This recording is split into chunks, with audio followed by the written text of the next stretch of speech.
नमस्कार, बहुत बहुत स्वागत है आप सभी का हमारी खास पेशकश में। मैं रविंद्र सिंह आपके साथ। देश भर में कोरोना से निपटने के लिए, उसे निजात पाने के लिए, उस पर फतेह हासिल करने के लिए लॉकडाउन लागू किया गया और अब कल से लॉकडाउन 3.0 शुरू हो जाएगा, यानी तीसरा चरण शुरू हो जाएगा। लेकिन इस बीच लॉकडाउन का पालन कर हम आप सब घरों में बंद रखकर कोरोना से जंग जीत सकते हैं। लेकिन ऐसे बहुत से लोग हैं जिनके सामने इस वक्त कई सारी चुनौतियां हैं, मुश्किलें हैं। और इस वक्त सबसे बड़ी चुनौती आज की तारीख की बात की जाए तो उन लोगों के सामने है जो कहीं दूसरे राज्यों में फंसे हैं।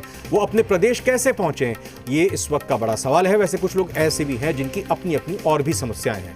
आज हम ऐसी ही बातों पर सवाल उठाएंगे आप लोगों का और इसका सीधा समाधान जानने की कोशिश करेंगे। खुद हमारे साथ प्रदेश के मंत्री हमारे साथ जुड़ रहे हैं और आज के इस कार्यक्रम में हमारे साथ जुड़ रहे हैं बिहार सरकार के विज्ञान एवं प्रावैधिकी मंत्री श्री जय कुमार सिंह जी। बहुत बहुत स्वागत है मंत्री जी आपका। धन्यवाद। मैं आपसे सवालों का सिलसिला जारी करूं, लेकिन उससे पहले हर बार की तरह हम इस वक्त की देश की और बिहार की कोरोना अपडेट अपने दर्शकों को देना चाहेंगे। उसके बाद फिर सवालों का सिलसिला शुरू करते हैं। दरअसल देश की अगर बात की जाए तो कोरोना संक्रमितों की संख्या में लगातार इजाफा हो रहा है। देश में कोरोना मरीजों की संख्या 40,000 को पार कर गई है। अभी तक 40,263 कोरोना केस हैं, जिसमें से 1,306 लोगों की इससे जान जा चुकी है, जबकि 10,887 मरीज अभी तक ठीक हो चुके हैं। देश में इस वक्त एक्टिव केसों की संख्या 28,070 है। महाराष्ट्र में अब तक 12,296 कोरोना केस हैं। महाराष्ट्र सबसे आगे है सभी राज्यों में कोरोना के संक्रमण के मामले में। 521 लोगों की महाराष्ट्र में अब तक जान गई है। राजधानी दिल्ली में 4,122 कोरोना के केस हैं, जबकि 64 लोगों की मौत भी हुई है। आइए अब बिहार की बात करते हैं, जहां कोरोना का दायरा बढ़ता ही जा रहा है, थमने का नाम नहीं ले रहा। आज शिवहर में कोरोना संक्रमित लोगों की जो कोरोना संक्रमित जिला है उसमें शिवहर भी शामिल हो गया है इस लिस्ट में। अब कुल मिलाकर 31 जिले हैं बिहार में जो कि कोरोना की जद में आ गए हैं। आज एक बार फिर से नए 22 मामले सामने आए, जिसके बाद कुल मरीजों की संख्या 503 हो गई है। आज जो नए मामले सामने आए उनमें भागलपुर में 6, पश्चिम चंपारण में 5, पूर्वी चंपारण में 4, बक्सर में 3 मामले सामने आए हैं, जबकि सीवान, शिवहर, कटिहार और कैमूर से एक एक नया केस सामने आया है। आप लोगों के सवालों का सिलसिला शुरू करें उससे पहले यहाँ कुछ और अहम इस वक्त के तात्कालिक सवाल मंत्री जी से लेते हैं। जय कुमार सिंह जी, ये सवाल यहाँ उठता जरूर है कि जिस तरह से अलग अलग सरकारें अपने लोगों को जो बाकी राज्यों में फंसे हुए हैं लेकर आ रही हैं अपने माध्यम से, बिहार सरकार भी उस मुहिम में आगे बढ़ चुकी है और ट्रेन के जरिए लेकर आया जा रहा है, बाकी साधनों से भी लोगों को लाया जा रहा है। लेकिन इस दौरान अब श्रेय लेने की होड़ मची है। प्रदेश सरकार कहती है, उनके प्रवक्ता कहते हैं कि ये मुख्यमंत्री और सरकार की मुहिम का नतीजा है कि जो ऐसा हुआ और सब लोग वापस आ रहे हैं। वहीं अगर विपक्ष की बात करें, वो कहते हैं कि हमने दबाव बनाया तब जाकर प्रदेश सरकार को विवश होना पड़ा और लोगों को वो लेकर आ रही है, उनको ख्याल आया। ये राजनीति होनी ठीक लगती है आपको इस मसले पर?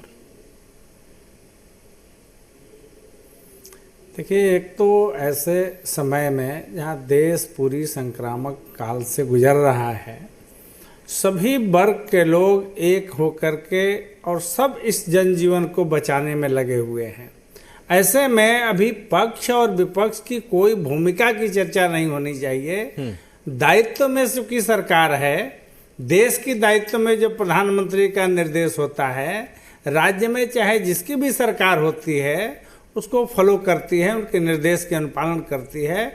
और जो भी निर्देश दिया जा रहा है केंद्र से, पूरी जनजीवन के और जीवन को बचाने के लिए अपने कई चीज़ों को हम आर्थिक जो हमारी समृद्धि है उसकी चिंता किए बिना हम जनजीवन और लोगों की जान बचे और जीवन सुरक्षित हो, इसके लिए ये निर्देश दिया जाता है और अक्सर उसकी हमारी राज्य या अन्य राज्य भी फॉलो कर रहा है।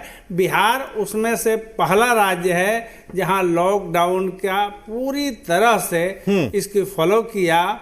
और माननीय मुख्यमंत्री जब अन्य प्रदेश के लोगों ने कुछ ले जाने का प्रयास किए तो मुख्यमंत्री ने लॉकडाउन को देखते हुए प्रधानमंत्री से वार्ता किए और वार्ता में उन्होंने कहा कि कई राज्य यदि ले जा रहे हैं और इसमें कोई तब्दीली है तो केंद्र सरकार को इसमें कुछ रियायत करना चाहिए, ताकि बाहर फंसे हुए हमारे मजदूर जो श्रमिक बंधु हैं या हमारे छात्र हैं उनको हम ला सके। और जिस दिन बात हुई माननीय मुख्यमंत्री का प्रधानमंत्री से, उसका ठीक दूसरे दिन ये निर्देश गृह मंत्रालय से आया कि नहीं, ऐसे सभी राज्यों के लिए कुछ छूट दी जाएगी। हम उसकी श्रेय की बात नहीं करते हैं, ठीक है, दायित्व में सरकार है, सरकार की दायित्व की ही, और जो बात को प्लेस किए माननीय मुख्यमंत्री ने, उसकी लाभ पूरी देश के सभी राज्यों को मिला है। हम उसकी होड़ में नहीं है, लेकिन हमारी सरकार ने इस बात को बड़ी बेहतरी से उसको प्लेस किया और ये जेन्युइन था, ये जस्ट डिमांड था। लेकिन जय कुमार सिंह जी, मैं पड़ोसी राज्य बिहार के हिस्सा रहे झारखंड की अगर यहां बात करूं, एक खबर यहां हमने प्रमुखता से दिखाई, आप तक भी पहुंची होगी। गिरिडीह से एक बस पश्चिम बंगाल के निवासियों को लेकर जा रही थी। चूंकि ये एमएचए की ही गाइडलाइंस है ना कि आप अपने मजदूर भी लेकर आएं और जो आपके राज्य में दूसरे राज्यों के मजदूर हैं उनको भी आप छोड़ने की जिम्मेदारी ले, उसमें कोऑर्डिनेट करें। लेकिन ये जो बस गिरिडीह से पश्चिम बंगाल पर गई, वहां सीमा पे रोक दिया गया और फिर इन लोगों को जो आस लगाए बैठे थे इतने दिनों बाद कि अपने गृह राज्य पहुंचेंगे, उनको वापस आना पड़ा। ये राजनीति कितनी सही है और बिहार सरकार ऐसी टकराव की स्थिति पड़ोसी राज्य से ना बने, क्या आपकी तरफ से पहल हो रही है?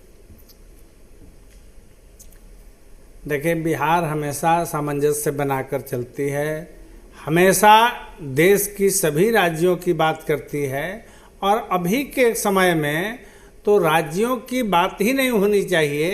देश में जितने भी राज्य हैं, आपस में आपसी सामंजस्य बनाकर हम एक दूसरे का मदद करते हैं। लक्ष्य एक है, मानव जीवन की सुरक्षा करना, लोगों की सुरक्षा करना। नहीं, आप इसमें किसकी गलती मान रहे हैं कि क्या झारखंड सरकार ने कोऑर्डिनेशन नहीं किया, समन्वय नहीं स्थापित किया पश्चिम बंगाल के साथ, या पश्चिम बंगाल की ये सरकार की हठधर्मिता है जो ये कहती है कि जब केंद्र सरकार के प्रतिनिधि वहां पर आकर जांच करते हैं, वो कहते हैं कि संघीय ढांचे में दखल दी जा रही है? किसकी आप इसमें कमी, लापरवाही, गलती या चूक मान रहे हैं? नहीं, देखिए, बंगाल की सरकार तो अपनी एक रहती है, उनकी अपना एक फोरम होता है, अपनी फोरम से वो जो भी बात करें, मैं उसके नहीं कहता हूँ। मेरा बस निवेदन है, इन दिनों ऐसी कोई बातें नहीं होनी चाहिए कि राज्यों से टकराव हो जाए, क्योंकि हर राज्य के कुछ लोग यहाँ हैं, उस राज्य के भी यहाँ हैं, इसलिए ऐसी टकराव चाहे जो किया हो, झारखंड करे या बंगाल करे, ये बिल्कुल ठीक नहीं है। अभी के समय में इस प्रकार की राजनीति करना कहीं से उचित इसको नहीं ठहराया जा सकता। एक चीज और, अब सवालों को लेते हैं। आकाश कुमार मंडल साहब हैं, बिहार के ये रहने वाले हैं, लेकिन इस वक्त तमिलनाडु में फंसे हुए हैं। उनका ये कहना है कि मंत्री जी हमें बताइएगा कि ट्रेन जो चल रही है, आपकी तरफ से चलाई जा रही है, मजदूरों को लाया जा रहा है, उसमें किराया देना पड़ेगा या फिर ये फ्री है? ये सवाल उनका इतना है, लेकिन मैं इसमें एक चीज़ जोड़ना चाह रहा हूँ कि ये सवाल उठ रहे हैं कि केंद्र सरकार विदेशों से तो एक मिनट सवाल सुनिए, विदेशों से तो अपने नागरिकों को लेकर आई मुफ्त में, लेकिन अब गरीब लोग जिनको लाया जा रहा है उसका किराया राज्य सरकार से केंद्र सरकार मांग रही है। ये कितना सही है?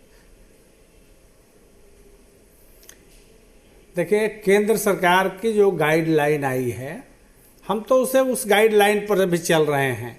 क्योंकि इस समय जितनी भी कार्य हो रहा है, केंद्र सरकार की गाइडलाइन जो है उसकी हम लोग फॉलो कर रहे हैं। अभी कोई प्रश्न चिन्ह हम लोग नहीं खड़ा कर रहे हैं। रेलवे डिपार्टमेंट से जो गाइडलाइन आई है उसी के अनुसार अभी राज्यों से किराया मांगना केंद्र सरकार का सही मानते हैं आप? क्या मेरा निवेदन है, सही है क्या? ये फॉलो तो कर रहे हैं, बड़ी अच्छी बात है। विषय ये अभी नहीं है। देखिए, एक साथ एक ही विषय पर चर्चा हो, लोगों की भी मजबूरी थी, हर हालत में पैनिक थे, गए थे रोजगार करने, ठीक है, रोजगार ठप हुआ और अपने परिवार को याद आने लगी। निश्चित तौर पर ऐसे समय में सभी लोग अपने परिवार के पास आना चाहेंगे। जो शर्तें बनी है कि भाई जो जाएंगे यहाँ आकर क्वारंटाइन होना पड़ेगा, वहाँ से जांच करा के आएंगे। पूरी देश में सबसे अधिक श्रमिक बिहार के थे। जब ये आवाज़ उठने लगी कि मुझे अपनी घर वापसी चाहिए, तो एक बड़ा सोल्यूशन निकला है छोटी बातों पर अब ध्यान नहीं देना है। सवाल का जवाब दीजिए कि ये बड़ी मजदूर जो भी सॉल्यूशन ट्रेन ये से है, बस से जिस भी साधन से सरकार लेकर आएगी उनको किराया देना है क्या, पैसे देने होंगे क्या, ये राज्य सरकार सब कुछ वहन करेगी, चाहे वो बस से आए या ट्रेन से आए, आप मतलब लेकर देखिए आएंगे? केंद्र सरकार की गाइडलाइन तो यही है, केंद्र सरकार की गाइडलाइन है कि रेलवे गवर्नमेंट तो पैसा लेगी। अब हमारी समस्या है कि हम इस प्रकार से लोगों को, बाहर रहने वाले लोगों को कई प्रकार की हम लोगों ने सुविधा दिए हैं, 1-1 लाख रुपया, 1-1 हजार रुपया सभी लोगों को दिए हैं। नहीं वो तो ठीक है, किराए की बताइए, किराया लगेगा, आने वाले हाँ। अभी जितने भी हमारे श्रमिक हैं, कई प्रकार नहीं जो केंद्र सरकार की गाइडलाइन है, आप भी जान रहे हैं, आप भी देखते हैं, जो केंद्र सरकार की गाइडलाइन है उस गाइडलाइन पर तो चलना पड़ेगा। गाइडलाइन पर तो डिसोबे आदमी कर नहीं सकता है। लेकिन हमारे मजदूर हैं, हमारे यहाँ आएंगे, उनको हम कई, मेरा सवाल यही है छोटा सा कि कोई केंद्र सरकार की, रविंदर जी, हटाइए केंद्र सरकार, बिहार सरकार अपने लोगों को चाहे बस से चाहे ट्रेन से अब आगे चलकर जब बुलाएगी उनसे किराया लेगी या नहीं लेगी, यही तमाम जो हमारे पास सवाल है उनमें ज्यादातर सवाल इसी से संबंधित हैं। तो आप सीधा सा बता दीजिए आप लेंगे या नहीं लेंगे, या अभी नहीं लेंगे बाद में लेंगे? पहले आप अभी रविंदर जी भी कल ही अभी आया है, केंद्र सरकार की गाइडलाइन हमारे पास जो आई है उनको ट्रेन की उपलब्धता दिए हैं और उसकी जो किराया है उनको चाहिए। अभी हम अपनी नोडल अफसर बहाल किए हैं, इस विषय पर हम लोग की पूरी अभी चल रही है कि हमें किस प्रकार से अपने मजदूर को लाना है। पहला विषय तो हमें था कि हमें ट्रेन की उपलब्धता होना चाहिए, बस की तो बात छोड़ दीजिए, बस से यदि लाना होगा तो हमको 1 साल लग जाएगा जितनी हमारी पॉपुलेशन बाहर है, हमें ट्रेन से ही लाना है। ट्रेन की जो शर्तें और जो गाइडलाइन जारी की गई है हमें तो एक्सेप्ट किए हैं मैं केंद्र सरकार से। अब हमारे और श्रमिकों के बीच में जो बात है, हमारी अभी इसकी मीटिंग चल रही है, हमारे अफसरों के और हमारे चीफ सेक्रेटरी के स्तर पर ये बातें चल रही है, हम उसका एक निदान अपना निकालेंगे। अभी एक आने की जो रास्ता अवरोध हुई थी वो हम रास्ता क्लियर किए हैं, ये कोई बड़ी बात नहीं है। हम श्रमिकों को अपने यहाँ कई प्रकार की रियायत देंगे, ऐसे नहीं है कि श्रमिक हमारे बोझ बने हुए हैं, हम उनको कई प्रकार की रियायत जब बाहर थे तो दे रहे थे। ठीक है, यानी अभी ये स्थिति नहीं है, यानी कि आकाश कुमार मंडल जी के सवाल का जवाब यही है कि बिहार सरकार अभी विचार कर रही है कि आगे जब लेकर आया जाएगा लोगों को तो उनसे किराया लेंगे नहीं लेंगे, जब विचार कर लिया जाएगा तब लोगों के सामने बात आ जाएगी। आप इस पर किस तरह से विचार कर रहे हैं कि जिस तरह से कोटा में, बिल्कुल अभी बहुत लेटेस्ट गाइडलाइन है, कोटा से 6 तारीख तक अलग अलग ट्रेनों के जरिए 9 से 10 हजार की संख्या में छात्रों को लाया जा रहा है। इसके अलावा क्या कुछ ऐसा एक टाइम टेबल तैयार किया गया है? मैं जान रहा हूं कि विचारणीय होगा ये, लेकिन क्या इस पर विचार हो रहा है कि बिहार के अलग अलग राज्यों में फंसे हुए लोगों को इस तरीके से लाया जाएगा? और अगर 10 लाख या समझ लीजिए एक राज्य में 5 लाख हैं और क्षमता जो है वो 5 लाख को लाने की नहीं है, तो फिर क्या पैमाना होगा? पहले अप्लाई करो, पहले आओ, या कोई और भी इस पर विचार होगा? क्योंकि केंद्र सरकार ने तो बोल दिया आप ले आइए, लेकिन अब आपके ऊपर सब कुछ आ गया है, आपके मत्थे आ गया है सब कुछ, तो आप ही लोगों को अब ये कोशिश करनी पड़ेगी। तो ये पूरी की पूरी प्रक्रिया कैसे कर पाएंगे पूरी? इसमें तो बहुत वक्त लग जाएगा।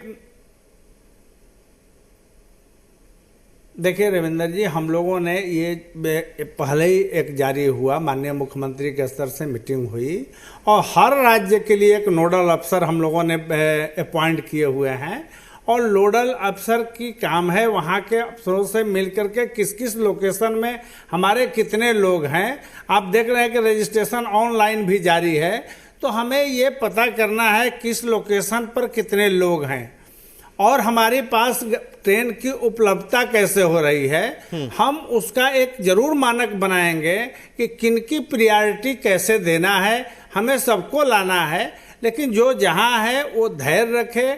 जिस बात के लिए वो पैनिक थे कि मैं रिटर्न ही नहीं हो सकता हूं, गांव ही नहीं जा सकता हूं, तो वो तो कम से कम एक ब्रेकर जो था वो ब्रेकर टूटा।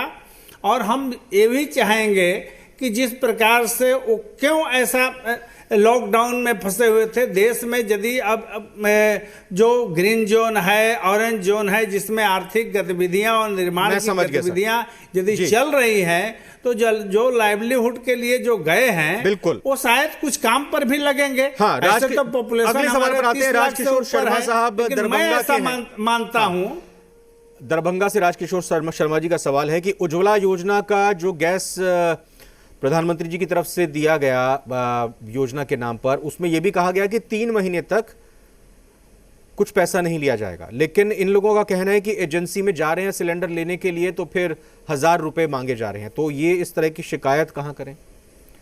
खबरें भी हमने लगातार वैसे चलाई हैं इसको लेकर, पैसे मांग रहे हैं। इसकी शिकायत जिस संबंधित जिला में बात है, बिल्कुल जिलाधिकारी के यहाँ ये होना चाहिए।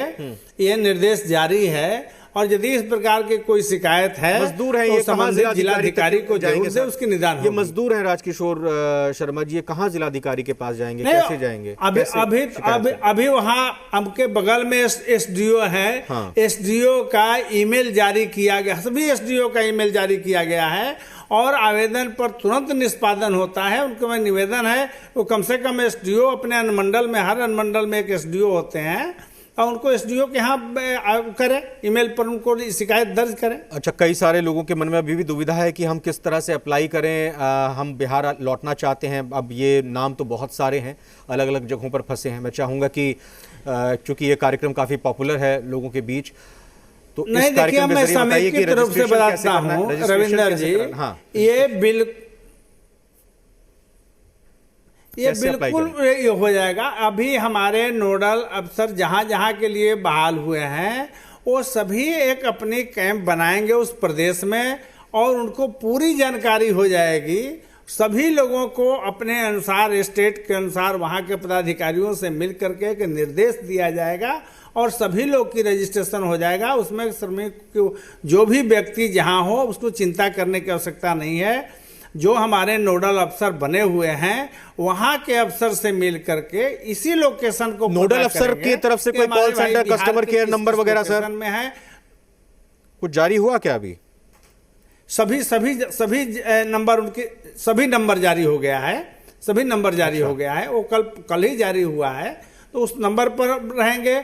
और भी जब वहां पर कैंपिंग में रहेंगे, तो और भी वहाँ के अफसरों से एक अल्टरनेट निकलेगा, और भी नंबर जारी होगी कि इससे संपर्क नहीं होता तो इस पर करें। तो ये चीज़ें 2-3 दिन, चूंकि एक बड़ी पॉपुलेशन को लाना है, विदाउट एक बेहतर प्लान हम इसको कोई कदम नहीं उठा सकते हैं। बिल्कुल, मैं उसी पर आ रहा था। देखिए, राज्य सरकार की या सरकारों की अपनी क्षमता है, अपने सीमित संसाधन हैं, लेकिन जो लोग सक्षम हैं या फिर जो लोग बहुत ही ज्यादा उत्सुक हैं अपने घर लौटने के लिए, मसलन दिल्ली में कोई है, पंजाब में कोई है, बिहार आना चाहता है, अपनी गाड़ी से सवार होकर आना चाहता है, अपनी कार से आना चाहता है, या फिर हमने देखा कि पिछले दिनों ट्रकों में काफ़ी भीड़ गई थी, लेकिन अब ट्रकों में या कुछ ऐसी प्राइवेट बस करके कुछ लोग सोशल डिस्टेंसिंग का पालन करते हुए आना चाहते हैं दिल्ली से बिहार, तो उनको क्या तरीका अपनाना चाहिए? क्या ये संभव है? वो आ सकते हैं? परमिशन कहाँ से लेनी पड़ेगी उनके लिए?